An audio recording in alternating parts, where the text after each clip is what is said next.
나이 들면서 믿을 것은 자식도 아니고 집밖에 없다라고 말하는 사람들이 많습니다.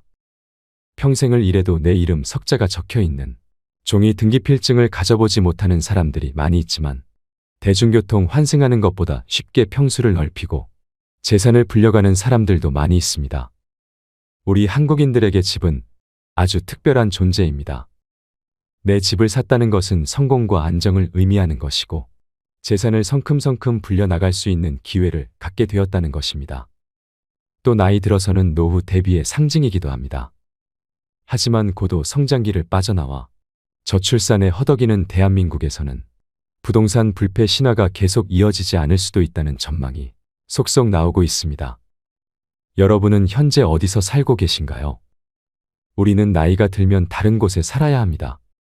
다른 곳이라고 하면 많은 분들은 귀촌을 해야 되나 아니면 병원 근처에서 살아야 되나 이런 고민을 많이 하실 텐데요.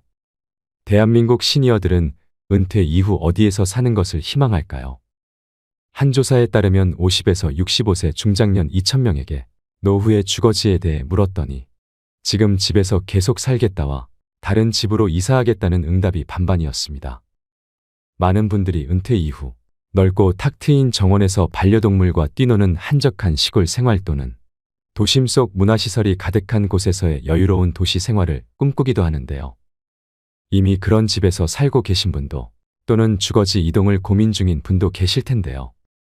보통 사람이 중년에서 노년으로 넘어가는 시점에는 이사를 한 번 간다고 합니다. 그렇다면 노년기에 편안하게 살 집은 어떤 기준으로 골라야 할까요? 그래서 오늘은 건강하고 편안한 노후 주거지 선택을 위해 반드시 고려해야 할 7가지에 대해 말씀드리겠습니다. 오늘의 영상을 보시고 과연 나의 노후 생활을 풍요롭게 하는 생의 마지막 집으로 무엇이 좋을지 함께 고민해 보시는 시간이 되셨으면 좋겠습니다. 바로 시작하겠습니다. 노후에 살기 좋은 집 첫 번째는 최소 10평 미만의 집은 피해라입니다. 실제로 60대 이후에는 자녀들을 모두 출가시키고 부부 또는 혼자 사는 시니어들이 많습니다. 이때 무조건 작은 집으로 가야겠다는 생각에 10평 미만의 집을 선택하는 경우도 있는데요. 보통 정부에서 지원하는 실버 임대주택의 경우에도 전용 8평에서 10평 정도가 많고 오피스텔의 경우에도 10평이 채 안 되는 곳이 많습니다. 하지만 나이가 들면 너무 좁은 집에는 살 수 없습니다. 여기서 좁은 집이라고 하는 것은 10평 미만을 이야기하는 것인데요. 10평이라는 것이 사람이 자기가 원하는 물건을 놓고 정신적 안정감을 추구하기에 최소 조건이며 흔히 말하는 복지적 공간이라고도 합니다.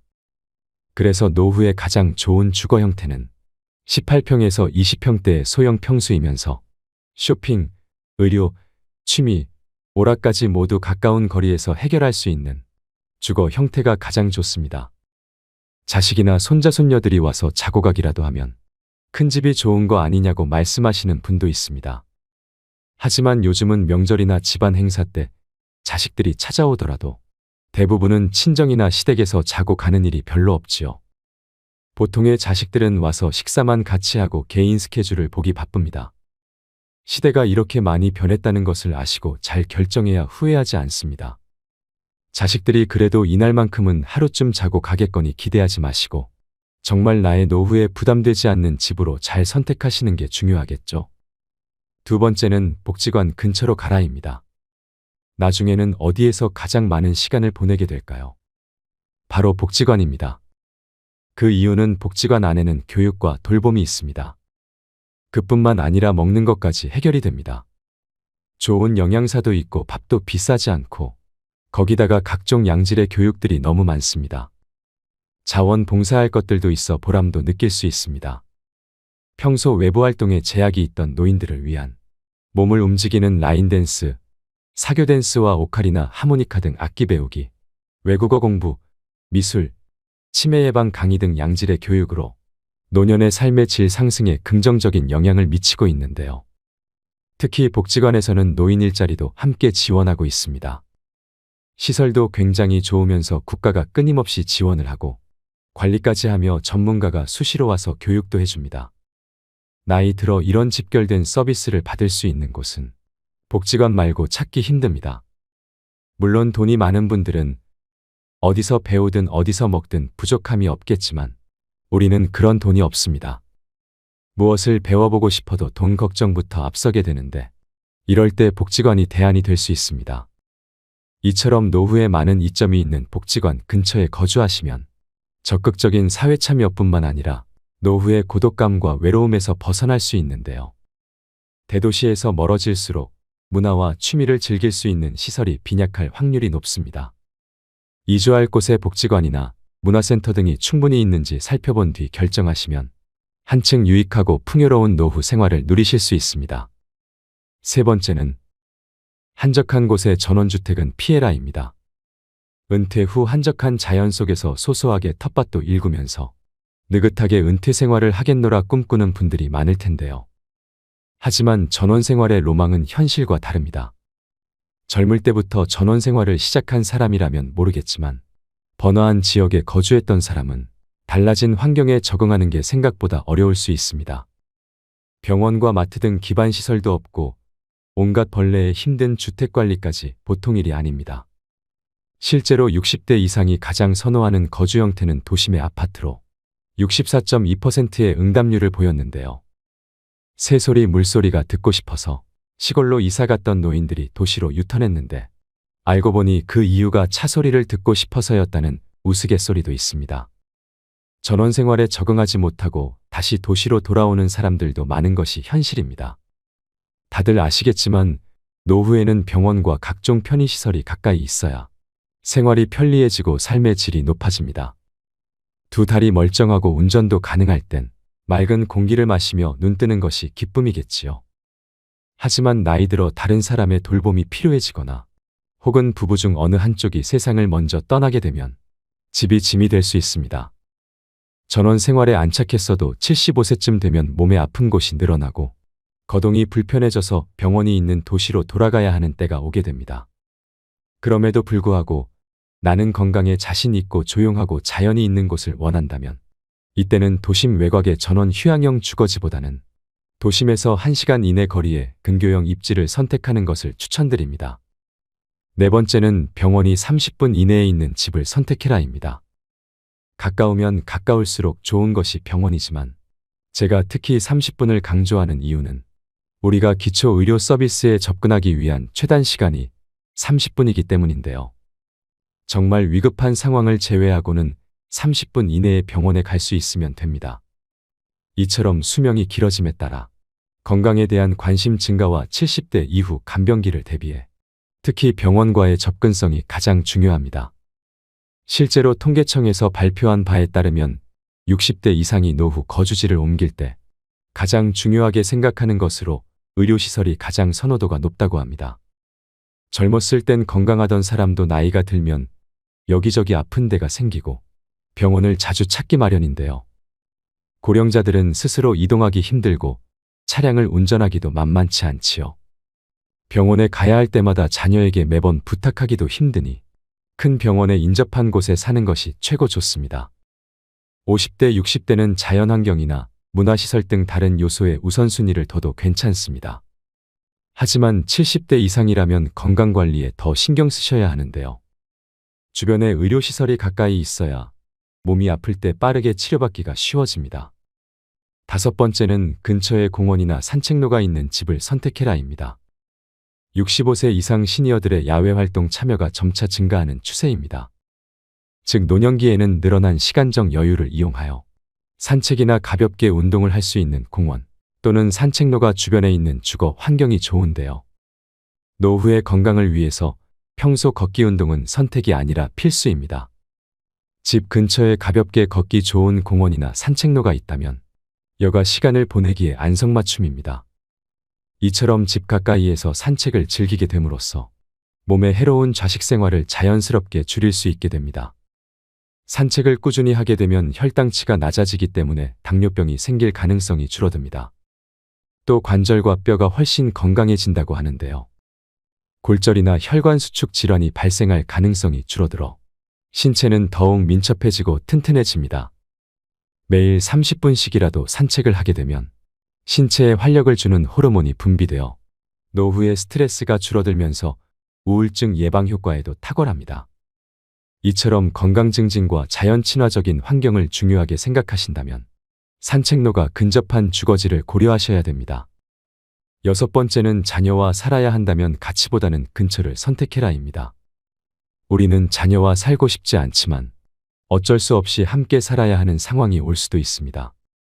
많은 분들이 사별을 경험할 때 이사를 생각하게 된다고 합니다. 사별을 경험하게 되면 내가 몇십 년을 살던 내 집이 갑자기 공허하고 무섭기 시작합니다. 또 한 가지는 집이 관리하기에 너무 크고 어렵습니다. 그래서 그때 집을 좁혀가거나 아니면 자녀들이 가까이 있는 쪽으로 옮겨가시는 분들이 많이 계십니다. 이때 우리가 반드시 생각해야 할 것이 있습니다. 부모와 자녀가 함께 살면 주거비와 식비의 부담이 줄어들고 외로움은 어느 정도 해소될 수 있으나 사위나 며느리와의 관계에서 오는 새로운 관계 스트레스가 생길 수 있다는 것입니다.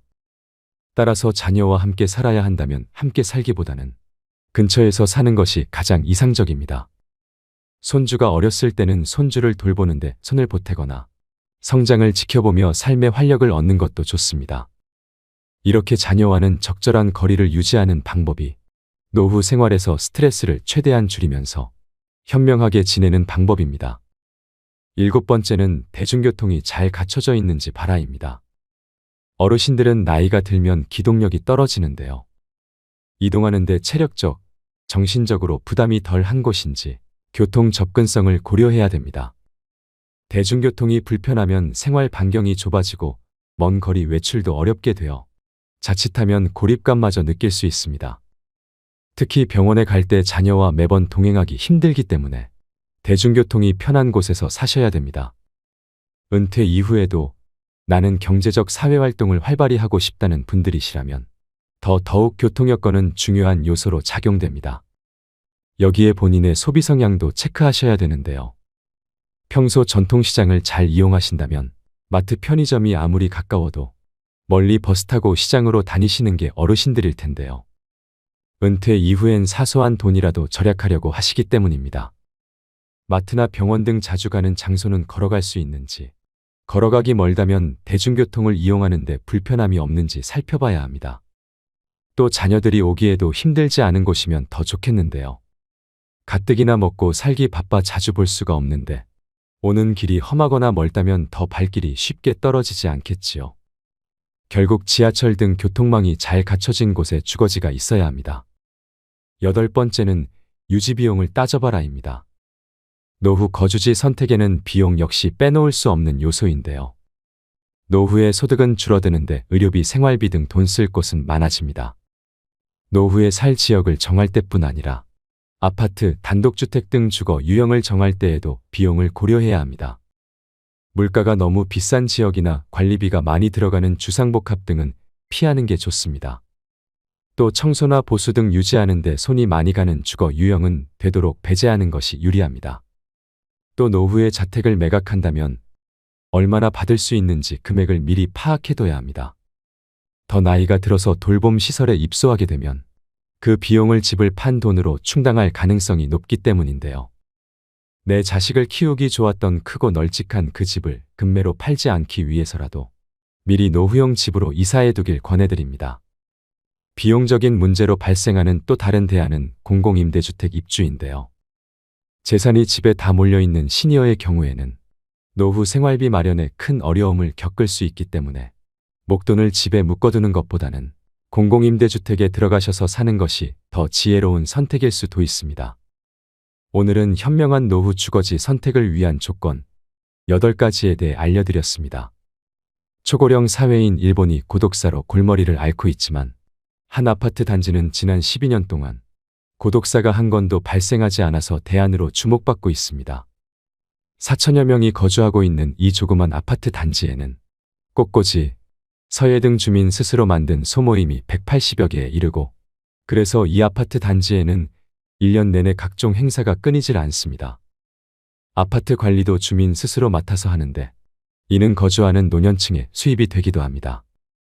또 단지는 인적 네트워크를 촘촘히 구성해서 서로의 일상을 챙겨줍니다. 이 사례로 얻을 수 있는 교훈은 어쩌면 나이 들어서는 주변 사람들과 교류하며 서로를 챙겨줄 수 있는 곳에 살아야 한다는 것입니다. 덩그러니 한적한 전원주택은 더욱 신중해야 할 일입니다. 그럼에도 불구하고 한적한 전원 생활을 꼭 해보고 싶으시다면 전원주택을 짓거나 구매하지 마시고 월세 내며 먼저 살아보시기를 추천드립니다. 다른 노후 전문가들도 그렇게 얘기합니다. 땅이나 집에 큰 돈 묶이지 않은 채로 해보고 싶은 전원 생활을 해보다가 다시 도시 생활이 그립고 필요할 때 인프라가 갖춰진 도시로 돌아오시면 된다고 말이죠. 종합해보자면 가장 이상적인 노후에 주거지는 대중교통 이용이 가능하고 공기 등 주변 환경이 쾌적하며 24시간 의료진의 도움을 받을 수 있는 시스템을 갖춘 곳인데요. 하지만 말씀드린 부분은 참고사항일 뿐 은퇴 후 주거지를 결정하실 땐 꼭 본인의 우선순위가 무엇인지 충분히 고려해 보시고 현명하게 선택하셔야 됩니다. 무엇보다 은퇴 이후의 주거지를 결정할 때는 이주의 목적을 명확히 하고 타인의 기준보다는 나를 기준으로 선택해 보셨으면 좋겠습니다. 오늘 자신의 우선순위는 무엇인지 생각해 보는 시간과 함께 앞으로의 멋진 노년을 꾸려나가시길 바랍니다. 오늘도 노후의 지혜와 함께 해주셔서 감사드립니다. 황금빛으로 무르익어가는 여러분의 지혜로운 인생을 언제나 응원합니다. 80은 아주 멀리 있는 것만 같았는데 문득 돌아보니 어느 틈에 우리 곁에 다가와 있습니다. 거기다 이젠 여기저기서 100세 인생을 떠들어대니 아직도 살아가야 할 날들이 까마득하기만 합니다. 그나마 모아놓은 돈이라도 있거나 연금이라도 두둑하게 받아 경제적 여유가 있어 더 이상 밥벌이를 계속하지 않으면 다행입니다. 아직도 학교 다니는 자식, 학교는 졸업했는데 취직 못하고 있는 자식이라도 있으면 그저 막막하기만 합니다. 여러분은 어떠신가요? 이른이 되면 지식의 높낮이, 여든이 되면 돈이 많고 저금이 무의미해진다는 말이 있지요. 자식도 큰 소용이 없어집니다. 건강이 최고의 권력이고 아내와 남편이 최고의 친구입니다. 물론 100세 시대라고 해서 누구나 100세까지 살지는 않습니다. 현재 우리나라의 노인 평균 수명은 80세 초반에서 중반을 웃돌고 있는데 문제는 80세가 넘어가면서부터 급격한 변화가 몰려온다는 것입니다. 80세부터는 잦은 컨디션 난조에 팔에 힘이 빠져 물건조차 들지 못하며 심지어 약봉지조차 어디에 두었는지 기억나지 않습니다. 그리고 배우자나 가까운 사람의 죽음으로 하루아침에 고독과 절망에 사로잡히는 등 순식간에 생로병사의 거대한 벽이 거친 파도처럼 덮쳐올 것입니다. 이처럼 80대와 70대는 완전히 다른데요. 앞으로의 인생이 편해질지 고달파질지는 결국 60대, 늦어도 70대부터 어떻게 생활하냐에 달렸습니다. 이제 우리는 원하든 원하지 않든 70, 80, 90의 고개를 넘고 또 넘어야 합니다.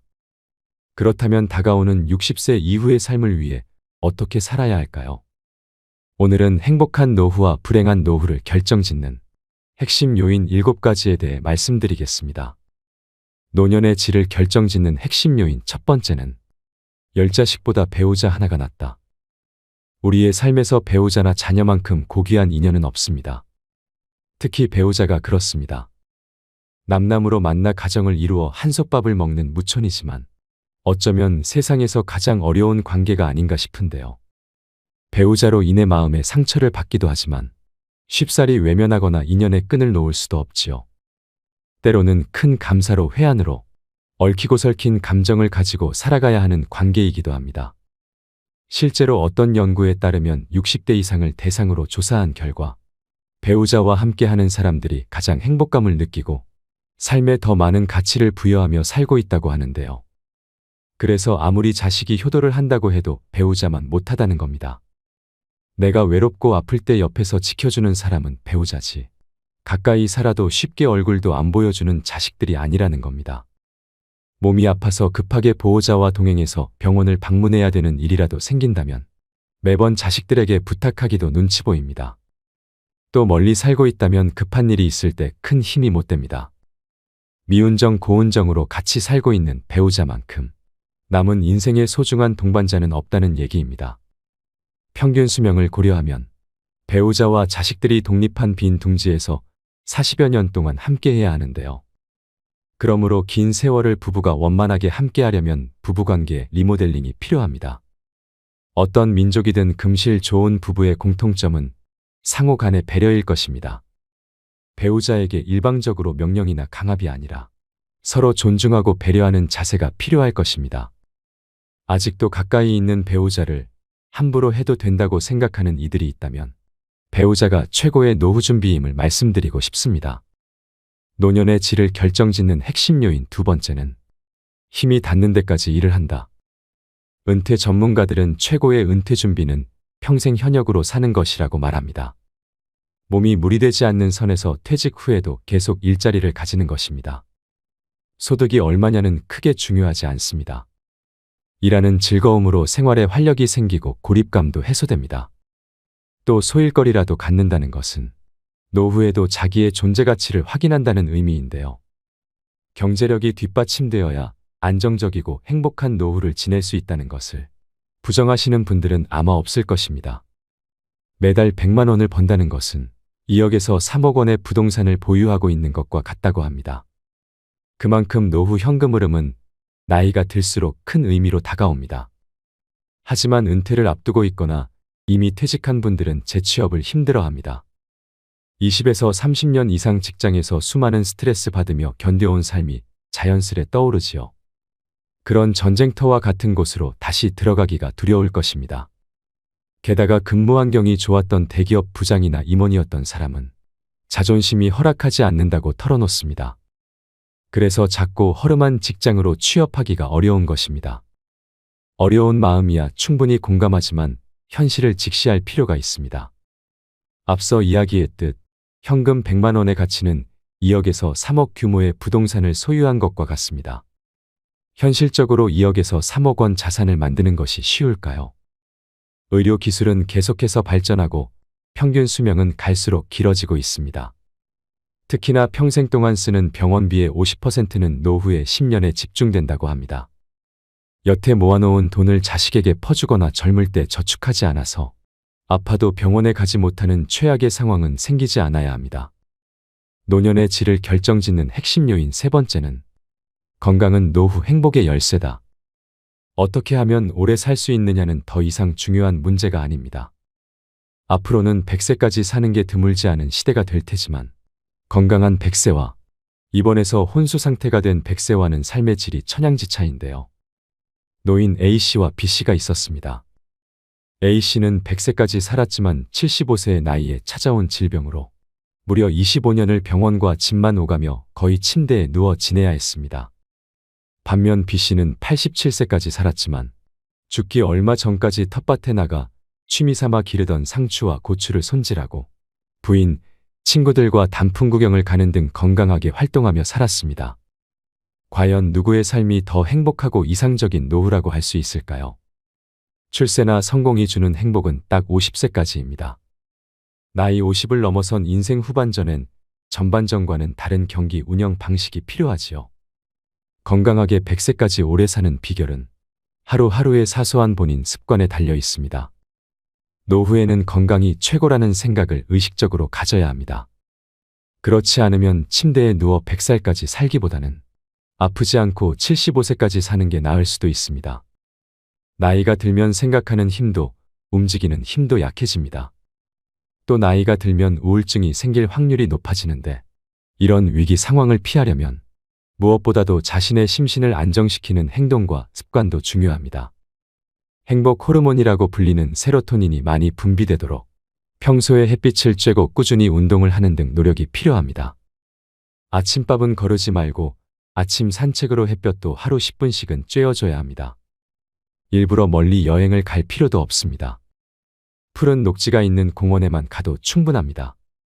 이렇게 세로토닌이 꾸준히 분비되어야 밤에 잘 때 수면의 질이 좋아지고 불면증이나 수면 부족 상태에서 벗어날 수 있습니다. 뇌의 질병이라는 치매를 예방하기 위해서라도 평소 숙면을 취해야 하는데요. 반대로 세로토닌이 분비되지 않으면 외출은 물론 식사 같은 간단한 활동조차도 귀찮아지게 되고 결국 노쇠 현상을 앞당길 수 있으므로 명심하셔야 됩니다. 노년의 질을 결정짓는 핵심 요인 네 번째는 낭비하지 않고 저축하는 습관을 들이자. 대다수의 은퇴 후 가장 큰 고민은 경제적인 어려움입니다. 젊어서 노후 준비를 해놓지 않으면 비참한 노후를 맞이하게 되는 것은 시간 문제인데요. 돈을 벌 수 있을 때 버는 것도 중요하지만 돈을 관리하는 것은 더 중요합니다. 많이 벌어도 한순간에 사라질 수 있는 게 바로 돈입니다. 직장에 다닐 때는 고정 수입이 있었지만 은퇴 후에는 고정 수입이 없음에도 지출은 쉽게 줄지 않으며 오히려 늘어나게 됩니다. 자녀 결혼, 사업 비용이라든지 나이가 들어감에 따라 늘어나는 병원비 같은 것이 그렇습니다. 퇴직 후 소득이 없어지면 그동안 자산이나 예금을 사용해 생활비에 보태야 되는데 집을 담보로 주택연금을 받았어야 했을 수도 있습니다. 문제는 퇴직 후 자산이 점점 줄어들면서 불안해지고 자식에게 집이라도 남겨야 한다는 미련 때문에 주택연금에 가입하기 꺼려진다는 점입니다. 그러나 재산을 모두 사용하고 빈털터리로 죽기로 마음먹는다면 살아있는 동안 적절한 재산을 누릴 수 있습니다. 자산을 남겨주고 물려주는 것보다 남은 노후의 삶을 행복하게 보내기 위해 어떻게 활용할지 생각해야 합니다. 내가 이제는 늙었다고 자식한테 재산을 물려주는 순간 자식을 잃고 자식들에게 모든 것을 쏟아부어 나 자신의 생활이 없어지게 됩니다. 즉 내 인생도 잃습니다. 곶감 빼먹듯이 조금씩 재산이 줄어 노년이 비참해질 수 있습니다. 당연히 부모의 재산을 자식에게 물려준다는 생각을 버려야 합니다. 부모들은 자식을 위한 희생보다 자신의 노후와 행복을 위한 준비를 하셔야 합니다. 자식들은 본인 가정 꾸리고 나면 절대 부모의 인생을 책임져 주지 않습니다. 몇 살까지 살지 모르는데 죽기 전에 재산을 다 써버리면 어떻게 하냐 이렇게 반문할 수도 있습니다. 하지만 이것은 재산을 낭비하는 것이 아니라 최대한 잘 활용하는 방법을 고민하는 것입니다. 내가 가진 범위 내에서 남과 비교하지 않고 욕심을 버리고 검소하게 생활한다면 대부분의 경우 죽을 때까지는 먹고 살 수 있을 것입니다. 노년의 질을 결정짓는 핵심 요인 5번째는 남과 비교하지 말자. 다른 사람과의 비교는 불행으로 가는 고속도로와 같습니다. 특히 퇴직을 앞두고 있는 때 남과 비교하는 것은 전혀 도움이 되지 않습니다. 우리나라는 과시문화가 있습니다. 남들이 타는 좋은 차, 좋은 집과 비교하게 되고 자신이 사는 형편을 이웃 친인척들과도 비교하게 됩니다. 그렇게 경제적으로 부담스러워지면 자연스럽게 모임이나 친구들을 만나는 것도 줄이거나 안 하게 되면서 외로움이 따라옵니다. 돈 없는 부모는 자식도 멀리하는 경우가 많습니다. 동창생 누구는 어디에 20억짜리 집이 있는데 난 뭐하고 살았나. 죽을 때까지 넉넉한 연금이 나오는 공무원을 했어야 하는데 쥐꼬리만한 연금으로 난 어떻게 사나. 이런 식의 후회를 하다 보면 자신이 무능하게 느껴지고 사회 시스템이 불만스럽게 여겨집니다. 더 나쁜 것은 이제라도 만회해보겠다며 무리하게 투자하거나 사업을 벌이는 것인데요. 아무리 수명이 연장됐다 해도 60대는 인생이 꺾이는 나이입니다. 계절로 치면 씨 뿌리고 키우는 때가 아니라 걷어들이는 시기입니다. 물론 60대에도 새로운 일에 도전하고 모험도 할 수 있습니다. 하지만 실패할 경우 만회할 시간이 충분치 않을 수 있다는 점, 체력이 떨어지고 있다는 점을 감안하셔야 됩니다. 돈이든 체력이든 가정이든 지킬 수 있는 범위 내에서 도전과 모험의 범위를 국한시키는 것이 현명하고 남과 비교하지 않고 자신의 현재 모습에 감사하는 것이 지혜롭습니다. 노년의 질을 결정짓는 핵심 요인 6번째는 참지도 말고 무리하지도 말자. 80세가 넘어 사망한 사람을 부검하면 대부분 몸에서는 암이, 뇌에서는 알츠하이머 병변이 발견된다고 합니다. 하지만 생전에 이러한 사실을 몰랐던 사람도 적지 않습니다. 나이가 들면 몸에 여러 개의 병의 씨앗을 지니고 살아갈 수밖에 없습니다. 병의 씨앗이 언제 싹을 틔울지는 아무도 알 수 없는데요. 오늘은 건강하다가도 노년에는 당장 내일 환자가 되기도 하고 눈을 뜨지 못할 수도 있습니다. 그렇기 때문에 80세가 넘으면 현실을 그대로 받아들이고 내일 당장 생이 끝난다 해도 후회가 남지 않는 시간을 보내시는 것이 가장 중요한데요. 80 이후 참거나 무리하지 않기는 후회 없는 노후를 만드는 가장 중요한 방법입니다.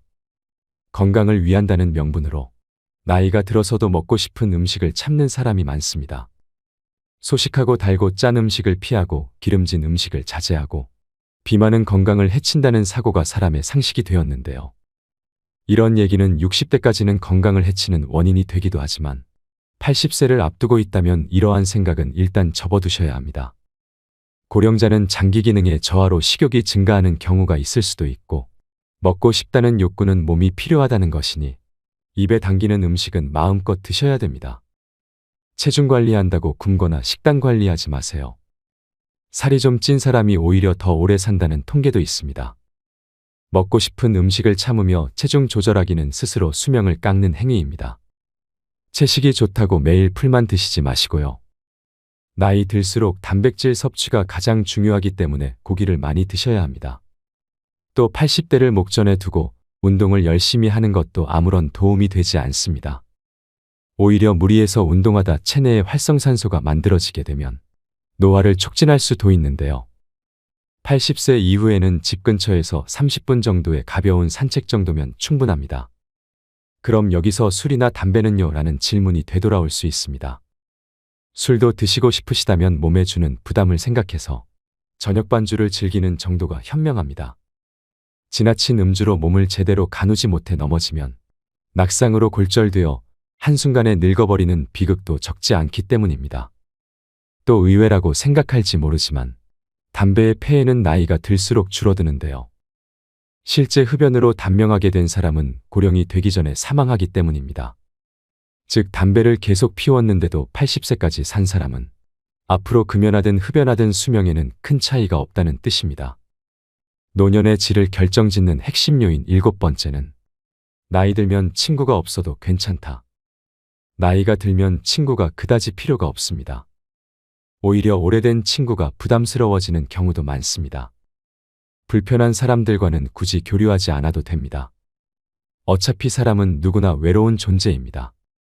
인생은 생각보다 짧습니다. 남편과 자식을 위해 또 타인을 위해 내 인생을 희생하기보단 나 자신을 위해 즐겁게 살아야 노년에 후회가 없는 법입니다. 나이를 먹으면 혼자서도 잘 즐기면서 잘 놀 줄 알아야 합니다.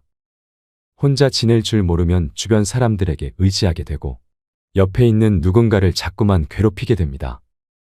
60이 넘어 인간관계가 줄어든다고 해서 걱정할 필요가 없습니다. 그것은 자기도 모르는 사이에 저절로 좋은 사람들만 곁에 남고 있다는 증거입니다. 살면서 뼈저리게 느낀 한 가지가 바로 외롭다고 해서 아무나 가까워지면 안 된다는 사실입니다. 어떤 사람들은 혼자 있는 시간들을 잘 견디지 못하고 항상 다른 사람과 연결되어 있기를 원합니다. 그러나 얕은 관계 속에서 마음은 여전히 공허하며 오히려 그런 사람들 속에서 더욱 큰 고독을 느낍니다. 이 고독을 채우기 위해 또 다른 타인을 갈망하게 되는 것이지요.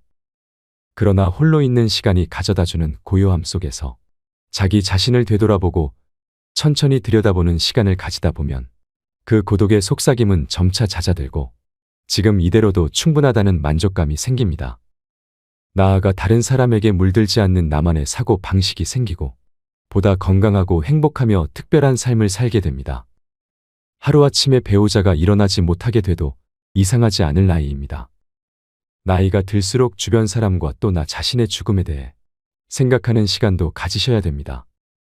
그래야 혼자 남았을 경우에도 쓰러지지 않고 굳세게 버틸 수 있는 것입니다. 나이가 들수록 오늘 만날 사람과 오늘 할 일들이 무엇보다 중요합니다. 반려견과 산책을 하며 계절에 따라 바뀌어가는 풍경들을 바라보고 학교에 등교하는 아이들을 지켜보는 등 사회와의 작은 접점만 유지해도 그것으로 충분한 것입니다. 오늘은 행복한 노후와 불행한 노후를 결정짓는 핵심 요인 7가지에 대해 말씀드렸는데요. 이 7가지 중에서 다시 한번 강조드릴 것은 바로 건강입니다. 건강을 잃으면 만사가 무용지물입니다. 근육은 신체에 축적하는 연금입니다. 저축하듯 근육을 키우고 빚을 갚듯 지방을 태워야 합니다. 사실 건강과 장수를 위해 해야 할 일들을 일일이 다 적고자 하면 책 몇 권으로도 부족할 것입니다. 여기서는 어느덧 중년에 닿은 부자가 되고자 하는 사람들이 건강상 놓치기 쉬운 부분 몇 가지만 생각해 볼까 합니다. 첫 번째, 잠시라도 시간이 나면 운동하라.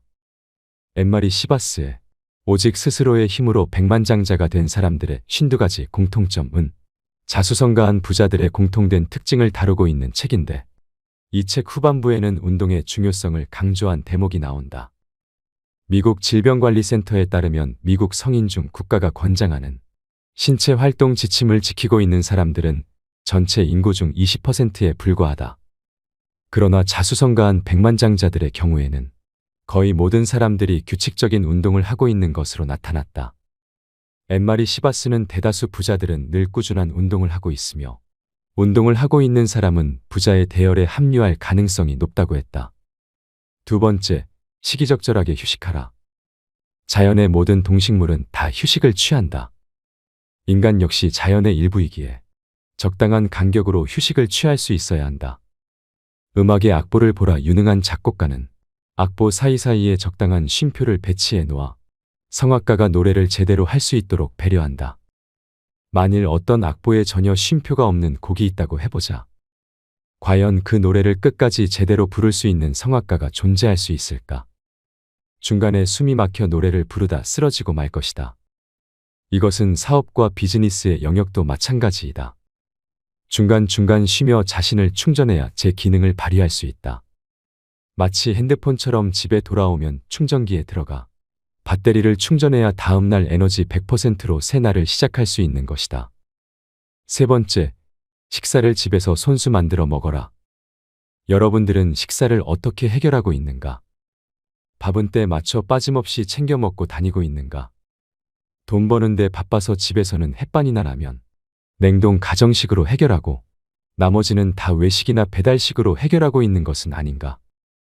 아침은 굶식, 점심은 김밥, 저녁은 양념치킨에 사이사이 커피와 베이글과 브라우니를 간식으로 드시고 있는 것은 아닌가?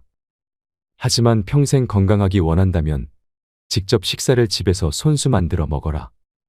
건강 관련 책들을 부지런히 찾아 읽어보면서 결국 건강을 위해 가장 중요한 것은 평소 입으로 들어가는 것이 무엇인가가 가장 중요하다는 것을 알게 되었다. 네 번째, 자연을 가까이 할 수 있는 취미 생활을 하라.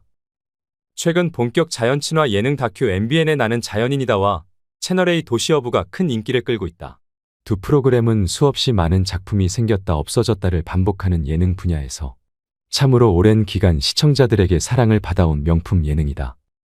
이 두 프로그램이 오랫동안 사랑받을 수 있었던 것은 현대인의 자연에 대한 그리움과 무엇보다 대자연 속 삶에 대한 대리 체험 기회를 주기 때문일 것이다. 오늘의 영상 어떠셨나요? 100세까지 건강하게 오래 살려면 의욕 호르몬이라는 도파민의 힘을 깨워야 합니다. 현역 시절엔 출세나 성공 등으로 도파민이 펑펑 쏟아져 나오지요. 하지만 노후에는 그 힘이 잠잠해집니다. 작은 성취를 해내야 행복감이 지속적으로 커지고 무기력에서 벗어나 의욕이 생깁니다. 가령 산책만 해도 어제보다 오늘 생각보다 더 오래 걸었다고 하면 성취감을 느끼게 되지요. 배움이나 성장을 실감하면서 삶의 활력을 조금이라도 되찾으셔야 합니다. 그것이 건강한 100세의 비결입니다. 마지막으로 100세 인생이란 노래 가사를 읽어드리면서 오늘의 영상 마무리하겠습니다. 60세에 저 세상에서 날 데리러 오거든. 아직은 젊어서 못 간다고 전해라. 70세에 저 세상에서 날 데리러 오거든. 할 일이 아직 남아 못 간다고 전해라. 80세에 저 세상에서 날 데리러 오거든. 아직은 쓸만해서 못 간다고 전해라. 90세에 저 세상에서 날 데리러 오거든. 알아서 갈 테니 재촉말라 전해라. 100세에 저 세상에서 날 데리러 오거든. 좋은 날 좋은 시에 간다고 전해라. 아리랑 아리랑 아라리요. 아리랑 고개를 또 넘어간다. 80세에 저 세상에서 또 데리러 오거든. 자존심 상해서 못 간다고 전해라. 90세에 저 세상에서 또 데리러 오거든. 알아서 갈 테니 또 왔냐고 전해라. 100세에 저 세상에서 또 데리러 오거든. 극락왕생 할 날을 찾고 있다 전해라. 150에 저 세상에서 또 데리러 오거든. 나는 이미 극락세계 와 있다고 전해라. 아리랑 아리랑 아라리요. 우리 모두 건강하게 살아가요. 오늘도 노후의 지혜와 함께 해주셔서 감사드립니다. 황금빛으로 무르익어가는 여러분의 지혜로운 인생을 언제나 응원합니다.